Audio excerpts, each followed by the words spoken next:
Hey, how's it going? Welcome back to another Hardcore Iron Man progress video. The time has finally come and we are off to Wintertodt at last. So in the last video, I spent all that time questing and ultimately failed trying to get a rune axe. And after reading the comments and doing research on Reddit and the RuneScape wiki, I've learned that steel through dragon axes all have about the same speed of cutting bruma roots. It might scale up a little bit between those, but overall you're really only going to notice a difference if you use a bronze or iron axe. Doesn't really make sense why they made it like that, but then again, it's RuneScape, so it doesn't have to make sense. So you may see that I have a games necklace to teleport me to Wintertodt, but if you've never been to Zeah before, like me, then you need to travel there just once to unlock the teleport. You can see right here that I'm trying to teleport to Wintertodt, but it's not working, and it just says that you need to have visited Zeah. So you gotta get to Port's Rim and talk to Veos on the southern dock, and there's no requirements, he'll just transport you straight there. And as soon as you get there, you can try the teleport, and this time it'll actually work. Oh, how I missed this place so much, but not really at all. It's definitely a love-hate relationship. Like, the XP is so fast, but it's just an awful place to be. The first thing I always recommend to anyone who comes here before you do anything else is do this, and don't question it, just do it. I'm not sure where my mouse went, and I don't know why my recorder does this all the time, but you can still see exactly what I'm doing. Just make sure your public is off before you come here and you'll save yourself from a lot of diseases. But now we're going in for the first time. My main goal is to not die and hopefully we'll gain a lot of XP here. I'm not sure if I've ever told you this before, but I love gaining XP. Yeah, so we just kind of failed the first round. I took a couple hits and then I got hit for an 18 and I was at 7 HP, so we were just one hit away from death. I mean, like, literally death, because the Halloween event just started, so death literally comes by and swoops people up. But what I found out is that you need warm clothing, and I know you're supposed to have 4 pieces, but all I had was a Staff of Fire, so I just grabbed that out of the bank and I tried again. Not sure what I was expecting, but I got a huge hit again, and I was one hit away from dying once again. So I learned my lesson twice in a row, and I went to get some warm clothing. The easiest one to get would be the Clue Hunter outfit. I'm so glad the helm was discovered because that's like the easiest one for me to get to. I just gotta take the spare tree from the GE and it's like right there. It doesn't take long at all to get some Clue Hunter pieces, so if you're a new Iron Man and need to get some warm clothing, this is probably the easiest way so you don't have to train any skills. Also, I think it's kind of weird that some of the holiday event items count as warm clothing, like the Santa outfit or the chicken outfit. I mean, it definitely makes sense, but it just seems kind of strange to me that a holiday event would give someone an in-game advantage. But like I said, not a big deal. We got our 4 pieces of warm clothing in just a couple minutes, and we can use our games necklace now to teleport straight back to Wintertodt. So we got our 4 pieces of clothing. Hopefully we don't die. I'm really not looking forward to grinding this out because it's not one of those things I really enjoy.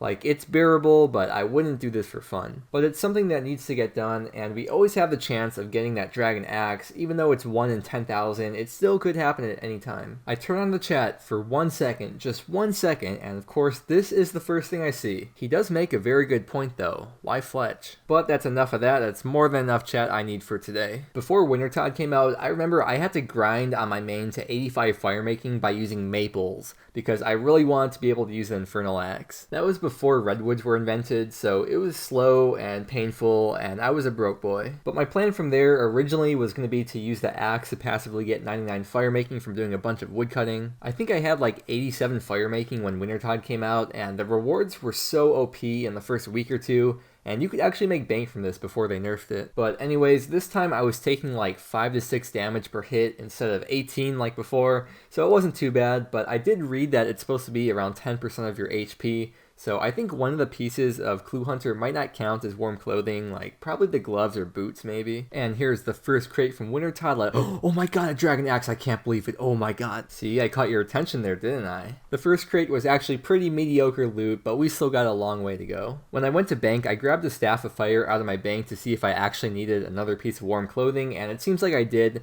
because this time I was only taking 3 to 4 damage per hit. So I guess I'm just going to chill with the axe in my inventory for a while until I get a piece of the firemaking outfit. After the 3rd round, I realized that I didn't have my Ring of Life on, which could have been really bad if I DC'd. With the Ring of Life though, because it teleports you away at under 10% health, it's still not a guarantee to save me if I get DC'd, or especially if I get comboed at low HP. There have been times where the Wintertodt will attack me, then I'll get hit by the cold, and then get hit by Wintertodt again, and I've been stacked for up to like 15 or 20 damage before. So what I've been doing is I eat a tuna anytime as soon as I go down to 10 HP below my max health, and that way I can get the most out of the fish while still being a safer noob. Every once in a while, the thing will go out and no one will heal the guy, so you gotta run over, and when this happens, you have to let everyone know where you're from and how you feel about them. For example, I'm an east side guy, so when I run over, I tell everyone east side, beast side.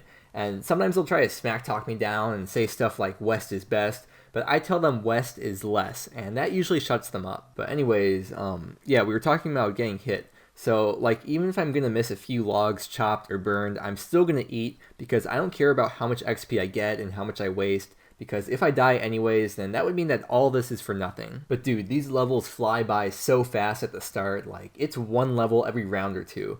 So here's 55 fire making. It's nothing special, but it ends in a 5, so that's pretty cool. We got our first unique item from Wintertodt, coming in with a Wintertodt, of course, which is like the worst item we could have got. But our kill count is only 7, so at least we could say we got some unique item at this point. Woodcutting has been my highest level skill pretty much since I started the account, and now for the first time, fire making has finally taken over, and I assume it'll probably be the highest skill for a long time. Another milestone now, we've got 60 fire making. Not planning on ever burning logs, but we are able to burn yews now if we really wanted to. I was thinking about when I was doing Wintertodt on my main, and I remember getting a couple construction levels on the way to 99, and I realized that I haven't been getting construction XP from this because I still have 1 construction. So now that I got hella bands, I'm buying a house to get some construction levels real quick so I can actually start gaining XP. Another nice reason to have a house is now I can use the house teleport spell, so I have a method to get to Remington now without having to run from Falador or Lumbridge. It's going to be so nice when I'm able to put a glory in my house and portals and jewelry,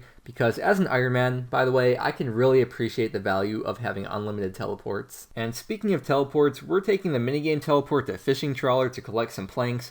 And if you're a new Iron Man, in order to use this teleport, you just need to have 15 fishing. It's nice because there's 2 planks here with a tree between them, and there's a bank just a few steps away. So you can just pick up the planks and keep hopping worlds, or if you want, you could pick up the planks and cut the tree for each world if you want to make your own planks, or if you need logs for some reason. But I think this is a nice method to get that first bit of construction XP before you truly start grinding out the skill. Like, in my case, this is perfect just to get a couple construction levels for Wintertodt, but if your goal is to get 33 construction for Oak Larders, then you're going to need 630 planks, which really isn't too bad. I mean, this is free, so there's really nothing to complain about. Okay, now that we got a couple inventories, we're going to go ahead and check the bank, and it looks like we have 41 planks, which is more than enough for what we need, but extra total levels never hurt. I was also cutting the tree, so we got a little supply of logs so we can make our own planks eventually too. But now that we've got all these planks, we're going to need some nails, but there's no way I'm going to spend extra time making the nails myself, so we're going to take a trip over to Varrock and buy some supplies from the sawmill. And since we're heading over there anyways, I figure I might as well bring along an inventory of logs to turn into planks. It's not too expensive, but I don't have the biggest cash stack at the moment, so I don't want to spend too much. And it looks like making some planks was an easy task for the Varrock diary,